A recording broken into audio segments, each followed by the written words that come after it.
Oke, selamat pagi, selamat siang, selamat malam teman-teman semuanya. Kita akan lanjutkan kembali belajar kita di marketing case, dan kita akan ngangkat satu fenomena dalam marketing yang selama ini mungkin teman-teman kenal, yang selama ini mungkin teman-teman rasakan, yang selama ini mungkin teman-teman justru menjadi sasaran dari strategi sonic branding ini.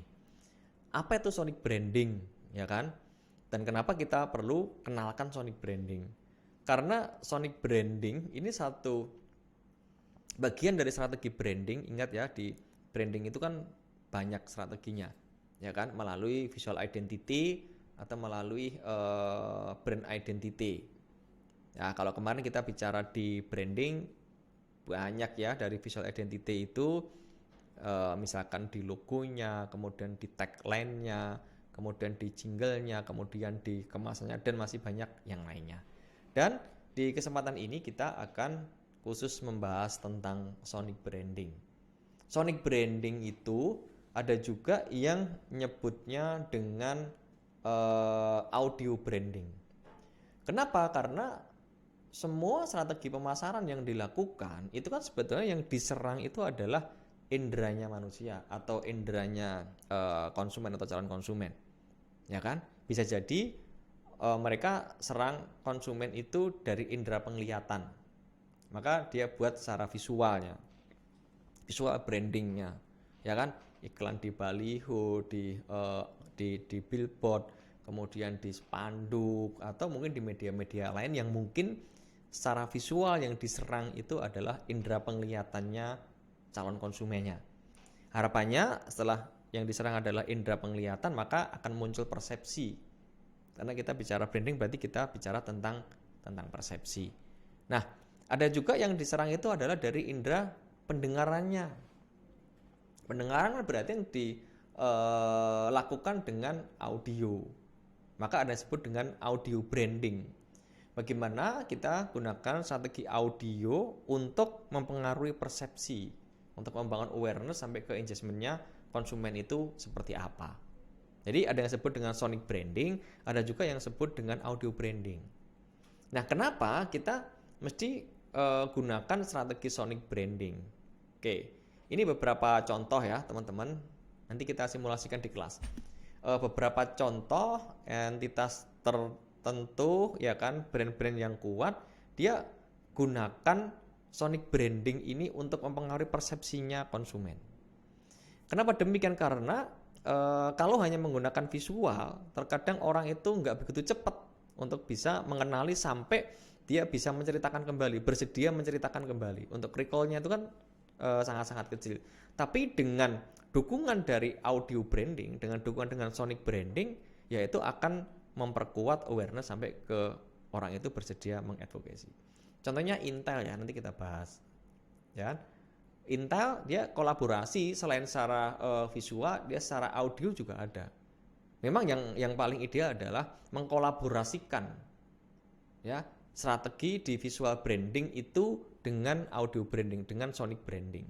Sehingga harapannya, misalkan kita secara fisik nggak lihat, secara visual kita nggak lihat, tapi ketika kita dengar sonic brandingnya, audio brandingnya Intel, maka kita akan ngerti, oh ini mesti Intel. Kemudian Windows juga seperti itu, Netflix apalagi, Coca-Cola, Mastercard, apalagi Nokia ya. Nokia kayaknya masih sangat kuat. Dia gunakan sonic branding, ya dia gunakan potongan lagu atau jingle yang sekarang masih sangat kuat melekat di persepsi kita semuanya. Meskipun bisa jadi ya kita sekarang nggak pakai Nokia lagi, tapi masih kuat mempengaruhi persepsinya konsumen atau persepsinya pelanggan. Nah, sebetulnya apa ya sonic branding itu? Setelah tadi di awal kita udah kasih beberapa contoh yang terkait dengan sonic branding atau audio branding. Jadi sonic branding ini sebetulnya salah satu strategi dari branding tadi saya sampaikan, dari visual identity-nya melalui suara untuk meningkatkan emotional respon. Saya ulangi, untuk meningkatkan emotional response atau respons emosi pada konsumennya. Itu akan lebih efektif jika dikolaborasikan. Maka tadi bagaimana Intel mengkolaborasikan, bagaimana Windows mengkolaborasikan, bagaimana Netflix mengkolaborasikan, bagaimana Coca-Cola mengkolaborasikan, bagaimana Mastercard mengkolaborasikan, bagaimana Samsung mengkolaborasikan, bagaimana Nokia mengkolaborasikan. Ya. Jadi akan lebih efektif jika dikolaborasikan dengan visual branding. Jadi nyerangnya dua. Nyerangnya dari indera penglihatan dan juga nyerangnya dari indera pendengaran. Itu akan lebih kuat mempengaruhi respon emosi dari konsumen. Ini definisi secara konseptual sonic branding itu sebetulnya apa. Maka dengan suara, ini kalau kita bicara tentang sonic branding. Kenapa dengan suara? Ini saya sajikan hasil riset dari Ipsos. Ipsos Research mengatakan bahwa sonic branding ini memiliki kemungkinan bisa 3 kali lebih efektif dalam membangun brand attention. Maka yang di atas ini kan, ini dengan visual. Tapi dibandingkan dengan audio, dengan sonic branding, audio branding itu bisa 3 kali lipatnya untuk mempengaruhi brand attention. Padahal ingat ya, kemarin ya, sekali lagi, di strategi branding itu kan tujuannya untuk awareness sampai ke engagementnya kayak apa. Jadi kenapa harus gunakan sonic? Karena memang secara riset menunjukkan itu akan lebih efektif dibandingkan dengan hanya sekedar visual.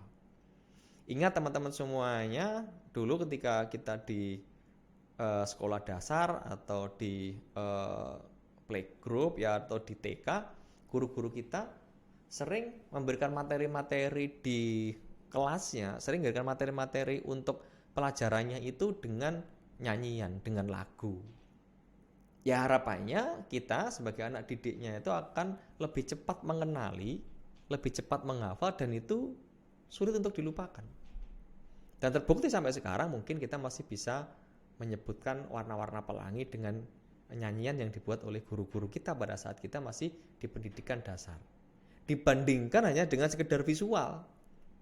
Dibandingkan hanya sekedar ada gambar, kita suruh ngenali, kita suruh ngafal, dan akhirnya kita lupa. Ya, maka kita mesti kolaborasikan ya antara kita mesti mengkolaborasikan. Jadi mengapa sonic branding penting? Karena salah satu dasarnya adalah riset dari Ipsos tadi ya.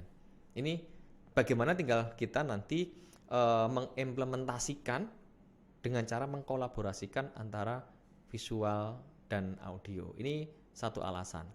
Kemudian tadi kan saya perkuat, mengapa kita gunakan suara? Karena dengan suara itu bisa mempengaruhi suasana hati orang. Jadi memicu respon emosional dibandingkan sekedar dengan cara visual, dan berdampak kepada perilaku behavior. Perilaku apa? Ya perilaku orang itu akan lebih mudah aware, appeal, ya kan? Kemudian gimana attitude-nya, X, dan sampai nanti ke advocate. Perilakunya diharapkan seperti itu. Nah, dengan sonic branding itu ya, dengan sonic branding apa harapan kita? Kalau kita gunakan sonic branding itu, yang pertama ini bisa mendorong tindakan pelanggan. Ya kan? Yang pertama ya, mulai dari 4A mau 5A, mau pakai tahap-tahap keputusan pembelian. Nah, itu bisa didukung dengan sonic branding. Yang kedua adalah meningkatkan loyalitas merek, meskipun nggak secara langsung ya. Saya ulangi, meskipun nggak secara langsung. Karena kalau secara langsung ngukurnya susah. Misalkan gara-gara saya dengar sonic branding kemudian saya loyal, kan enggak, karena dimensi loyalitas itu kan banyak. Indikator orang loyal ke merek tertentu itu kan banyak, nggak bisa hanya ngukurnya dari salah satu, yaitu dari sonic branding. Karena ketika loyal kan yang berangkat dari customer satisfaction itu kan harus ada membandingkan setelah kita mengkonsumsi atau menggunakan produk tertentu, baru kita bisa katakan kita puas apa enggak, dan nanti impactnya adalah apakah kita termasuk dalam barisan loyalis atau enggak, orang-orang yang loyal apa enggak. Sekali lagi, meningkatkan loyalitas itu tidak secara langsung, tapi ini bisa mempengaruhi atau meningkatkan loyalitas seseorang terhadap brand tertentu. Yang ketiga adalah membedakan dari merek pesaing. Ya, Sama dengan konsep dasar ya di branding, memang kenapa kita mesti gunakan strategi branding ya agar kita mesti berbeda dengan produk-produk pesaing kita. Karena kalau kita tidak punya perbedaan ya orang sulit untuk menemukan kita. Tapi dengan perbedaan pun kan tidak harus di produk, kemarin kita udah bahas sekali lagi. Perbedaan itu bisa di persepsi. Bagaimana kita bisa membangun perbedaan pada persepsinya konsumen, tidak harus di produk. Karena produk-produk tertentu yang terkadang benar-benar nggak bisa dibedakan. Maka kita bisa membuat perbedaan itu di persepsi. Yang ketiga ya, membedakan merek dari pesaingnya. Kalau secara visual sama, mungkin secara audio bisa berbeda. Yang keempat, bisa menarik perhatian konsumen. Tadi karena dengan suara bisa mempengaruhi emosional dari konsumen, lebih kuat mempengaruhi emosionalnya konsumen. Kemudian membangun kepercayaan atau membangun trust. Kenapa? Ini juga tidak secara langsung ya, tidak secara langsung. Kayaknya nggak akan bisa langsung ketika mendengar sonic branding dari merek tertentu terus kemudian kita mulai membangun kepercayaan, kan enggak. Ya, kepercayaan juga banyak dimensinya, banyak dimensi yang bisa mempengaruhi trust seseorang. Ini penting karena orang beli itu kan pertama kali orang itu punya trust yang tinggi apa enggak. Produk bisa sama, tapi kita beli kepada siapa ya kita belinya adalah orang-orang yang bisa kita percaya. Ya, ini yang kelima. Dan yang keenam adalah hubungan emosional yang bahagia dan positif dengan merek. Nanti kita bahas di case berikutnya. Kita akan membahas bahwa kita harus bisa berproses, kita harus bisa meng-create bagaimana agar merek itu sebagaimana makhluk hidup. Jadi merek itu sebagaimana makhluk hidup, karena harus perlu dirawat, harus perlu makan, harus perlu menjaga hubungan baik dengan konsumennya. Maka di sini tulis ya kan, hubungan emosional yang bahagia dan hubungan yang positif dengan merek. Ini manfaat kalau kita gunakan sonic branding. Nah, kemudian gimana cara gunakan sonic branding? Ya, cara gunakan sonic branding yang pertama, jangan lupa kita menyesuaikan dengan brand karakteristik atau karakteristik dari brand kita itu seperti apa. Ya, sekali lagi tergantung dari karakteristik dari brand kita. Yang kedua adalah target pasar, target market. Customer segmentasi kita itu siapa? Kalau customer segmentasi kita adalah mahasiswa, ya mesti kita pilih jenis suara yang sesuai dengan karakteristiknya mahasiswa.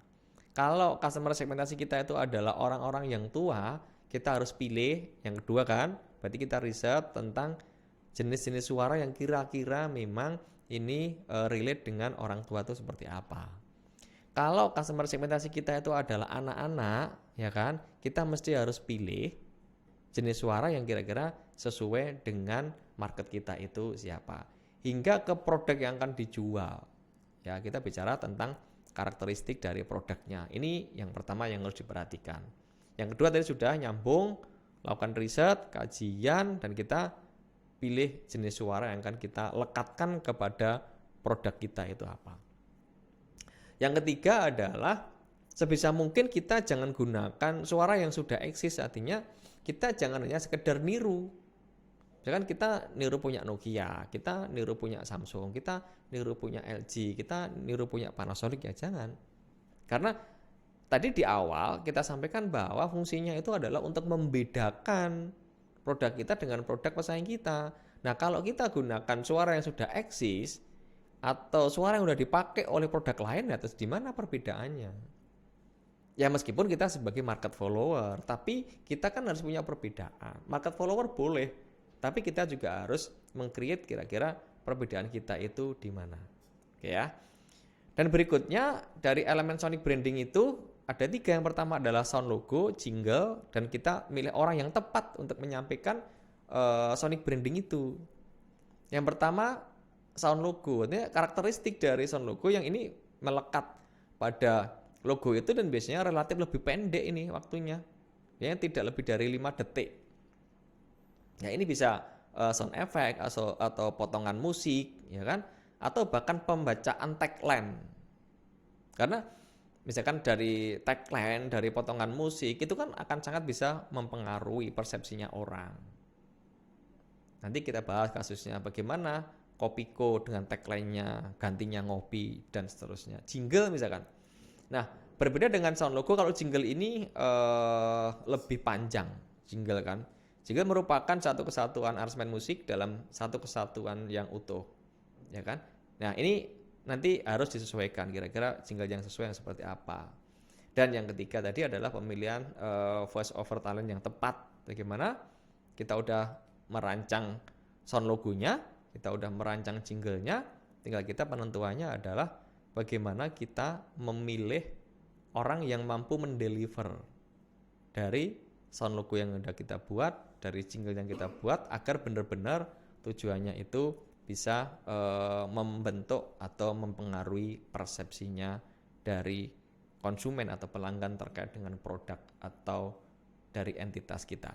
Ini teman-teman yang bisa saya sampaikan untuk materi sonic branding.